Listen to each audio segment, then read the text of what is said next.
Bienvenidos al 29º Foro Internacional de Calidad en Salud de la OES, en alianza con la Fundación Santa Fe de Bogotá y el Reino de los Países Bajos. El día de hoy contamos con dos excelentes espacios de conocimiento para compartir con ustedes. Iniciamos con nuestro conversatorio a cargo del doctor Andrés Aguirre y el doctor Astolfo Franco. El doctor Franco, quien es el director de garantía de calidad de la atención médica, el día de hoy no nos puede acompañar por motivos de salud. Esperamos se recupere muy pronto. El doctor Andrés Aguirre es el director general del Hospital Pablo Tobón Uribe, quien amablemente nos brindó un poco más de su tiempo para compartir con nosotros. Nos hablará sobre la disrupción de la comunicación efectiva. Adelante, doctor Aguirre, y muchas gracias por estar hoy con nosotros. Muchas gracias a todos, a la OES por permitirme esta reflexión de comunicación disruptiva. Precisamente hoy, en esa comunicación disruptiva eficaz, ya que les muestro una foto en la que estoy portando un uniforme de una auxiliar de enfermería del hospital, en una ceremonia que llamé agradecer, comprometer y reconocer. La comunicación siempre tiene que tener un propósito.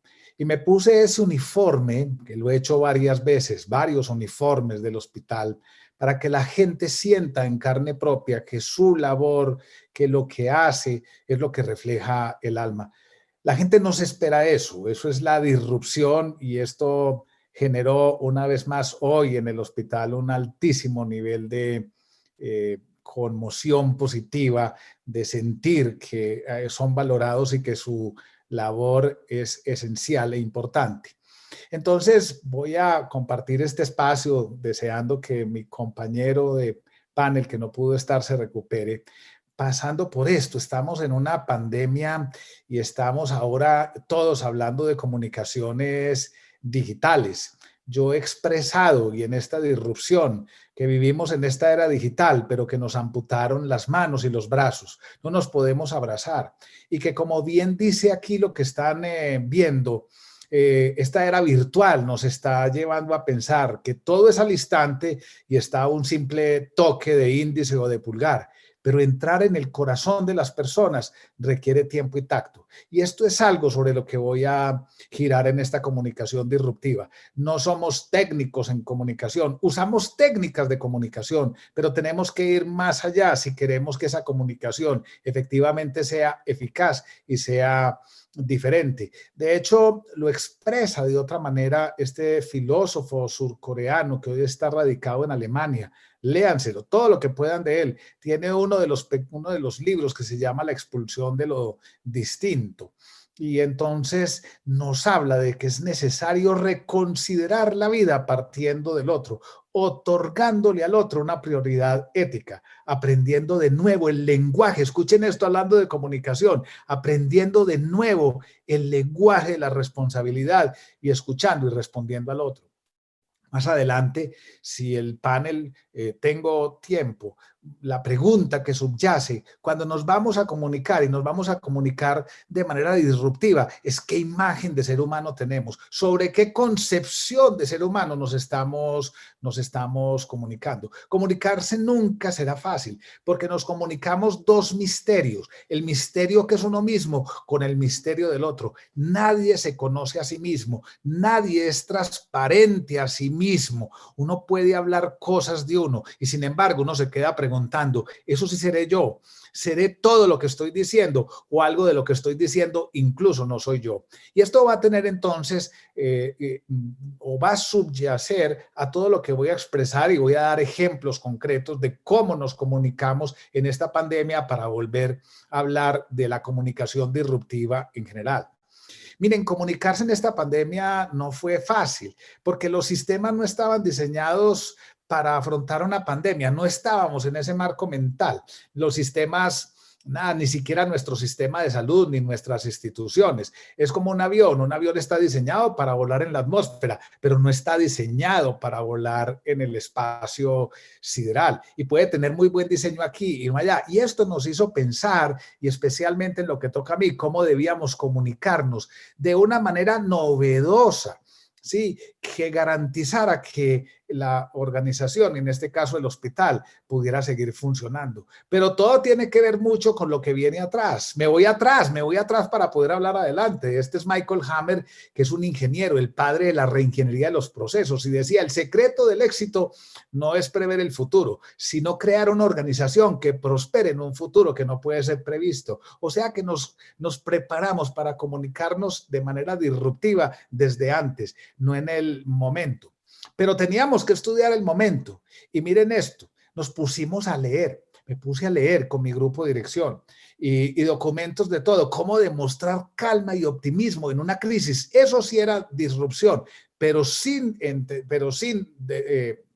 escaparnos de la crisis. Pero aprendimos cosas de una vez en la disrupción, no utilizar esos conceptos clichés, que reinventémonos, que seamos resilientes. Estamos llenos en la comunicación de verdades a medias, que en lugar de mejorar la eficacia, la destruyen. Por ejemplo, temas como eso de que el que tiene el problema tiene la solución. Yo pregunto, los 53 pacientes que hoy tenemos ventilados en la UCI, ¿tienen el problema? ¿Tendrán la solución en sus manos? La solución está por fuera. Y entonces teníamos muy presente eso en esta comunicación, evitar temas como, temas como la nueva normalidad.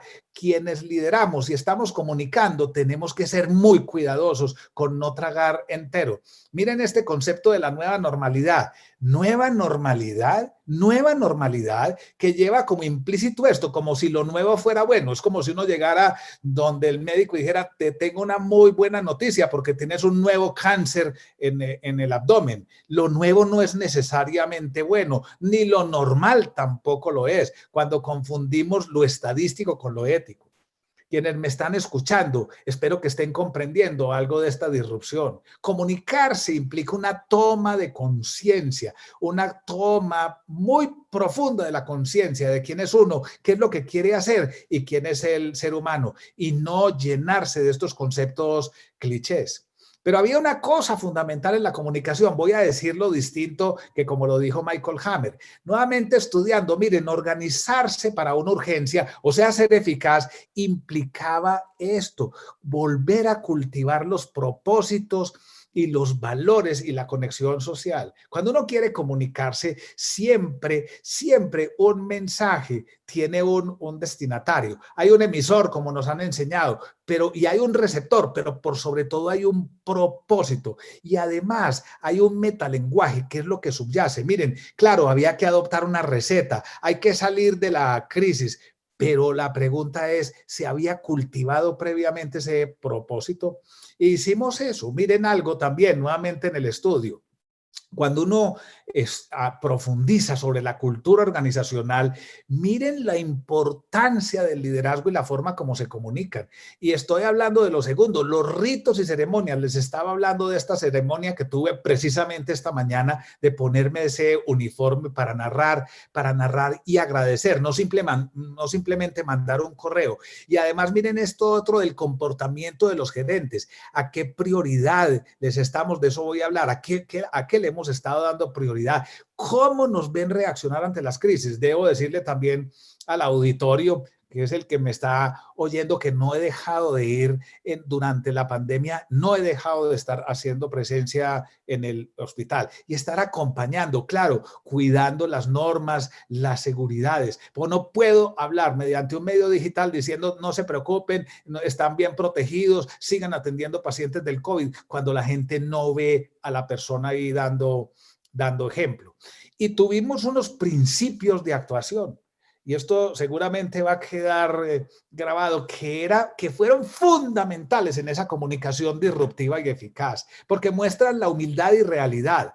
Miren el primero, nadie tiene la verdad revelada. No íbamos a pontificar, como muchas personas desafortunadamente en el país lo hicieron. Ya sabían más del virus, la comunidad científica intentando conocer del virus, y ya hay gente pontificando del virus. Dijimos, no vamos a hacer, pero saber que no teníamos la verdad revelada implicaba buscar la mejor verdad posible. Y eso nos llevó a lo segundo, decir, claro, miren, vamos a tomar decisiones en incertidumbre y las vamos a compartir, voy a mostrar más adelante, pero vamos a hacerlo con los mejores datos disponibles, siempre con criterio criterios orientadores. Es decir, que las decisiones que fuéramos a tomar, y esto es muy importante en esa disrupción y eficacia, ¿cuál es el criterio? Porque puede ser el criterio del eficientismo, del activismo, del desespero o el criterio de qué estamos cuidando.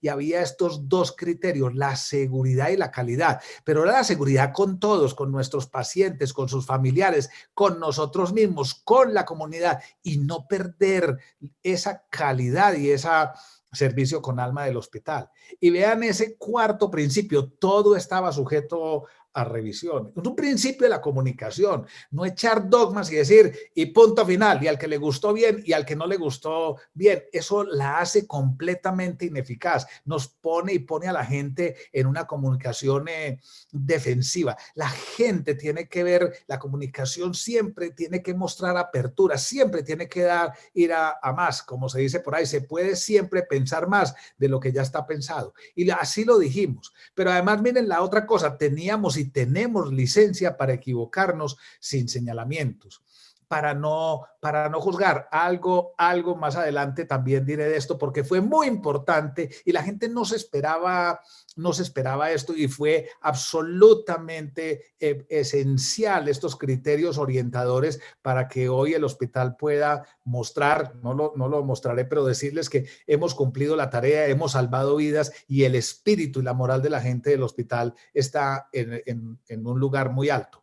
Y teníamos información para la acción, es decir, si nos vamos a comunicar, claro que tenemos sentimientos. Siempre las reuniones las empezaba hablando y preguntando por la gente, cómo están en la casa, qué dificultades tienen. Tratar, como dicen, efectivamente de ponerse en el lugar del otro. No lo podemos hacer, pero sí podemos indagar cómo estaba.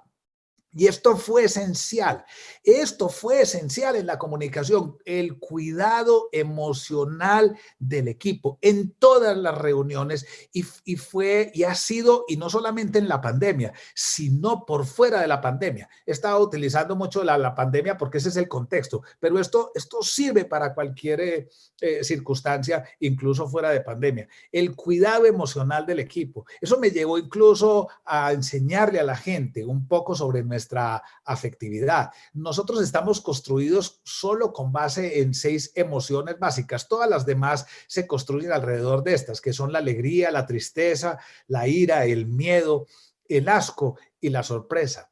Y miren esto, siempre he pensado que toda comunicación, cuando, por ejemplo, el líder invalida al otro, el líder invalida a los demás con su comunicación, miren lo que va a saltar: miedo y además una ira interna de no poder expresar que se siente uno mal, porque ambas emociones aparecen.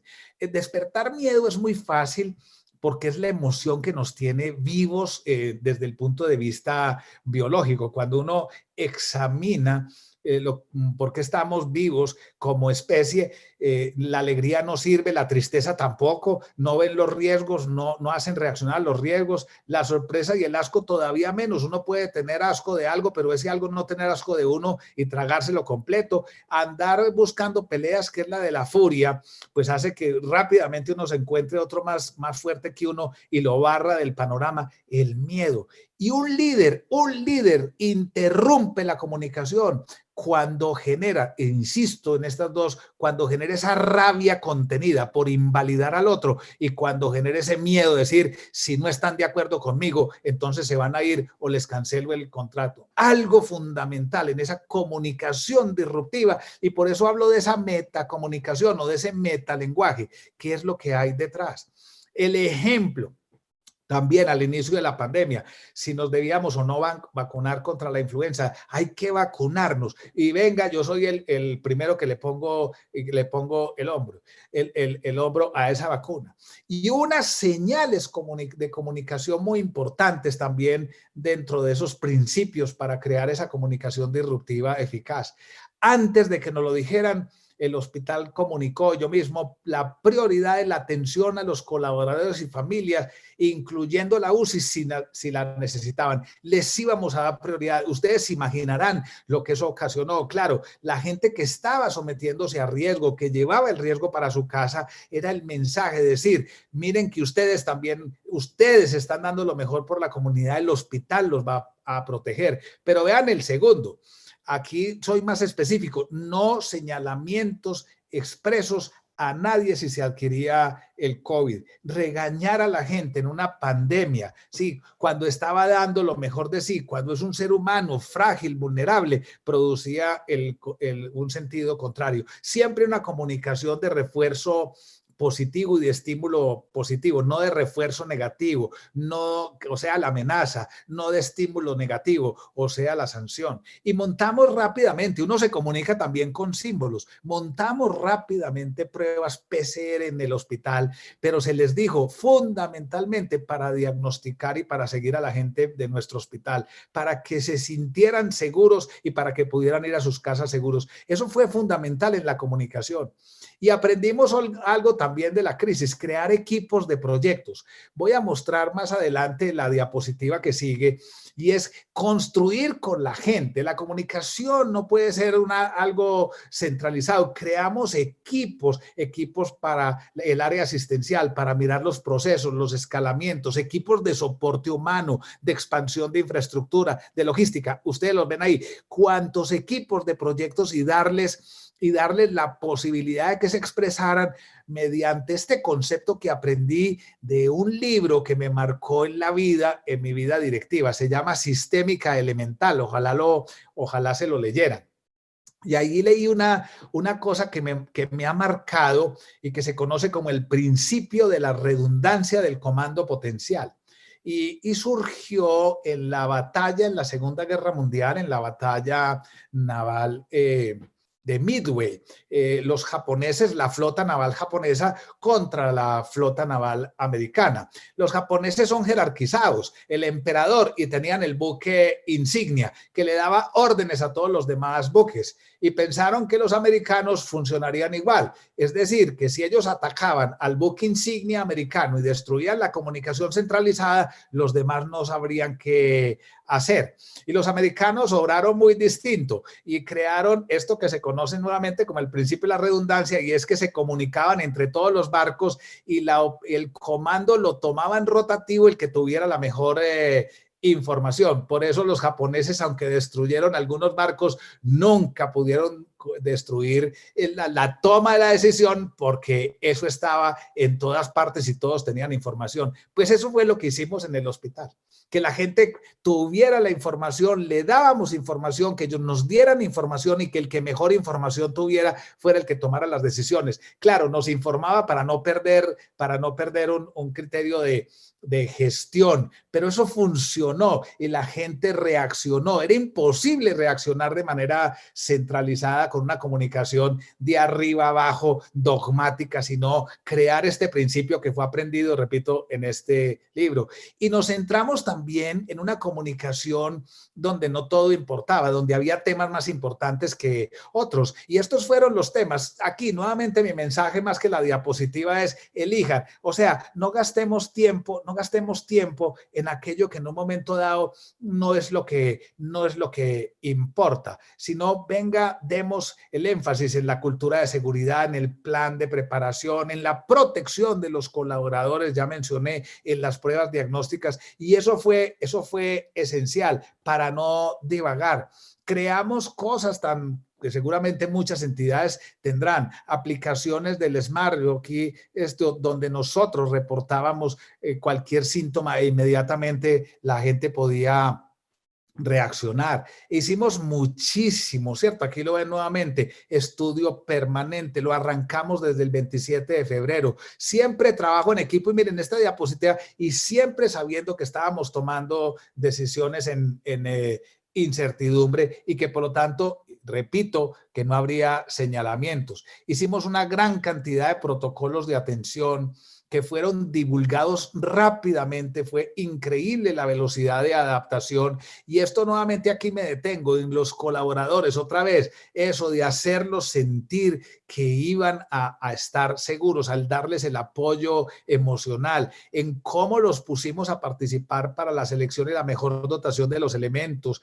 entrenarlos en su uso y retiro, en la vigilancia, en cómo reportar los estados de salud y hacer siempre crear una cultura a través de una comunicación que les reportaba y les llevaba seguridad. Hicimos unos procesos de formación y capacitación que aprovechamos además el tiempo ocioso, por llamarlo de alguna manera, cuando tuvimos unos meses como abril y mayo con una baja ocupación. Nunca tocamos a nadie, esa fue otra cosa, nunca el hospital que nos tiene vinculados laboralmente, pagamos los salarios, no se desvinculó a nadie. Esos son efectos de comunicación disruptiva. La comunicación no es solo la palabra, son los mensajes, son las cosas a las que les damos énfasis. Nuevamente es todo lo que hay detrás y esto aquí nuevamente voy a seguir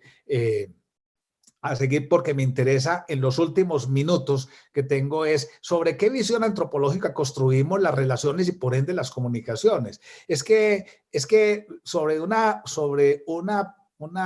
antropología y una gestión del activismo solo centrada en la eficiencia, la caja y la liquidez en los funcionarios, no vamos a llegar a ninguna parte. Eso se los puedo afirmar. Es una comunicación funcionalista, adornada de cosas bonitas que la gente al final no se las cree. Nosotros pensamos más en una comunicación que lleve a sacar lo mejor de las personas, que nazca del interior de las personas y que llegue al interior de las personas y que comprendamos que el mundo, la institución está en nuestras manos y que los comprometa a la persona de una manera íntegra. Y aquí me voy a dedicar unos minutos porque insisto, cada que me invitan a una reflexión de estas, quisiera siempre dejar el mensaje que hay que ir al fondo, a la raíz, sobre qué base estamos tomando las decisiones, sobre qué modelo, como nos han dicho, sobre qué modelo mental del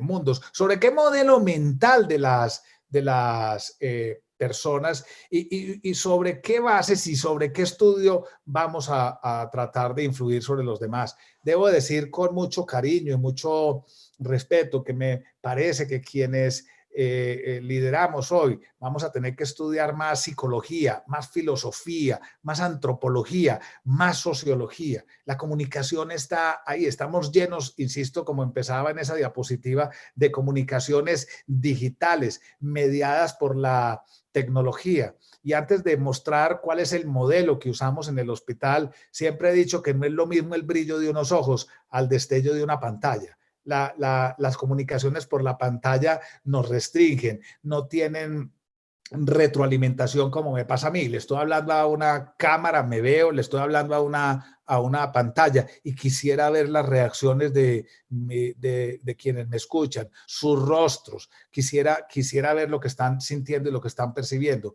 Pero bueno, retomo que por lo menos en el hospital, en esa comunicación disruptiva, hay un modelo antropológico que ha sido estudiado, que ha sido leído, que ha sido reflexionado y que parte nuevamente de un hecho muy simple, que en la base de los seres humanos hay una afectividad. Les hablé de esas 6 emociones básicas, de entender. Incluso miren esto, miren que somos mejores para sembrar ideologías de odio que actitudes de bondad. Cómo se crean estas matanzas y todo porque está ahí, porque ¿qué estamos sembrando en la afectividad? Estamos siendo capaces de conocer, a eso le llaman hoy inteligencia emocional. A veces surgen nuevamente esos conceptos clichés. Yo creo en eso, pero hay que profundizar hay que profundizar más en la antropología y la filosofía para poder entender realmente qué de eso sí y qué de eso no. Pero además somos seres libres, o sea, apelar a la libertad, a la vocación. Miren esto. Si una persona quiere servir, pero además lo elige, está potenciado. Entonces siempre apelar a la libertad, nunca imponer, nunca imponer. Aquí viene el fenómeno de una comunicación que inspire. En el hospital, ¿qué hago? Contar historias. ¿Qué hacemos? Contar historias para que la gente se sienta narrada en la historia. Historias de presente, historias de pasado, historias de futuro. Que hagan que eso que queremos y elegimos lo queramos conocer mejor. Miren cómo la comunicación disruptiva lleva entonces nuevamente a que vinculemos el afecto, a que conectemos con la libertad y a que llevemos a querer conocer más. Pero la realidad, y estamos hablando de comunicación disruptiva, eficacia, no se transforma simplemente con querer, elegir y saber. Es necesario ponerle a esto el compromiso, incluso de afrontar los problemas. Utilizo mucho en el hospital todas estas cosas que otros filósofos han pensado más y mejor. Uno que me gusta mucho, José Antonio Marina, y decía, no hay buenos marineros entrenados en mares calmos. Ese reto de afrontar esto nos ayudó a todos a centrarnos en un propósito y a entender que estamos vinculados con otros. La palabra per en latín significa lo que es doble, pertenencia, doble tenencia, perdón, doble don. Perseguir, no es lo mismo que uno le diga al jefe, jefe, sígame, a jefe, persígame. La palabra persona es bellísima. Per es doble, sona, sonido. Estamos resonando con los demás y al final que esto tenga sentido y significado para la vida. Voy a terminar entonces con un pequeño poema que tengo 1 minuto de los 4 que me faltan, que me importa muchísimo y que es de Guillermo Blest, un poeta chileno que dice: al llegar a la página postrera de la tragicomedia de mi vida, vuelvo la vista al punto de partida con el dolor de quien ya nada espera. Cuánta noble ambición que fue quimera, cuánta bella ilusión desvanecida, sembrada está la senda recorrida con las flores de aquella primavera. Pero en esta hora lúgubre, sombría, de severa verdad y desencanto, de supremo dolor y de agonía, es mi mayor pesar en mi quebranto, no haber amado más yo que creía, yo que pensaba haber amado tanto. Y la comunicación disruptiva parte de ese sentido profundo de la vida y de ese sentido de lo que pensamos, de lo que somos y de lo que es el otro. Esa es la experiencia que quería compartirles. Me sacan 3 minutos y tenemos entonces 180 segundos por si hay algún comentario, porque quise ser muy estricto con el tiempo, porque también hace parte de la calidad en un foro como estos. Doctor Aguirre, realmente escucharlo siempre es un placer. Muchísimas gracias por acompañarnos. Creo que no nos podríamos quedar acá 3 horas escuchándolo, todas las cosas que nos puede compartir, pero yo sí quisiera hacerle una pregunta muy pequeña antes de que termine, y es: ¿cuál es la bondad más grande que usted le encuentra a un buen proceso de comunicación? ¿No? El que desarrolla a la persona, lo humaniza. Es que solo decía, y muchas gracias por la pregunta, hay un filósofo francés que me va a salvar para la respuesta y no estaba programada, que se llama Ferdinand Ebner, y dice: solo hay 2 hechos verdaderamente personales, la palabra y el amor.